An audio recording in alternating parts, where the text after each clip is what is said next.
Hi friends, இந்த வீடியோவில் என்ன பார்க்க போகிறோன்னா, என் வீட்டுக்காரர் வச்ச ரசம் தாங்க. ஒரு வாரமாக நான் வைக்கிற ரசம்லாம் நல்லா இல்லைன்னு சொல்லிட்டு இருந்தார். ஸோ நீ எனக்கு ரசம் வைன்னு சொல்லிட்டேன். சரி, அவரே ரெடி பண்ணார். புளி மட்டும்தான் நான் ஊற வச்சேன். சரி, புளி மட்டும் தனியாக கரைச்சி எடுத்துட்டாரு. அதுக்கப்புறம் தக்காளி கொஞ்சம் எக்ஸ்ட்ராவே போட்டார். நான் 3 போடுவேன், அவர் 4 தக்காளி போட்டு நல்லா மைய கரைச்சிட்டாரு. கரைச்சிட்டு பூண்டு மிளகு சீரகம் மிளகெல்லாம் அதே அளவு தாங்க போட்டார். போட்டு நல்லா இடிச்சிட்டு ரசப்பொடியே ஒரு பூண்டு தான் போடுறேன். ரசப்பொடியும் போட்டார். நான் 1 ஸ்பூன் போடுவேன், அவர் 2 ஸ்பூன் போட்டார். பூண்டு 1, நான் 1 தாங்க போடுவேன். போட்டு நல்லா இடிகளிலே இடிச்சிட்டாரு. கொத்தமல்லி நான் இறக்கும்போது போடுவேன், அவர் இப்போ புளி கரைச்ச தண்ணியிலே போட்டுட்டார்.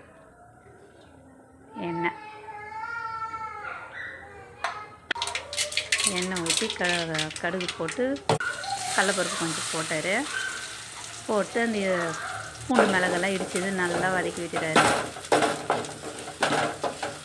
நான் அது கூடவே மிளகா கருவேப்பிலெல்லாம் ஒன்றா போட்டு வதக்கிடுவேன். அவர் ஃபஸ்ட்டு அது நல்லா பூண்டு மிளகெல்லாம் நல்லா வதக்கிட்டு அப்புறமா அதை போட்டார்.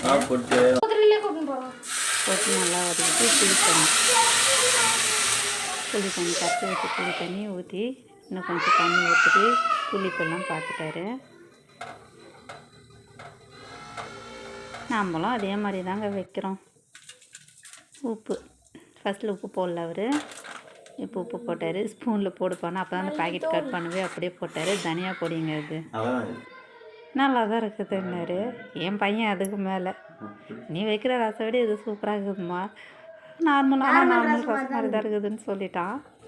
ஸோ ஓகே, லாஸ்ட்டாக கொதி வர்றதுக்கு முன்னாடி பெருங்காயம் பொடி போட்டு இறக்கிட்டாருங்க. ஓகேங்க, இந்த வீடியோ எப்படி இருந்துச்சுன்னு சொல்லுங்கள். ரசம் நான் வைக்கிற மாதிரி தான் இருந்தது, இருந்தாலும் பரவாயில்ல, கொஞ்சம் எக்ஸ்ட்ரா நல்லா இருந்ததுங்க.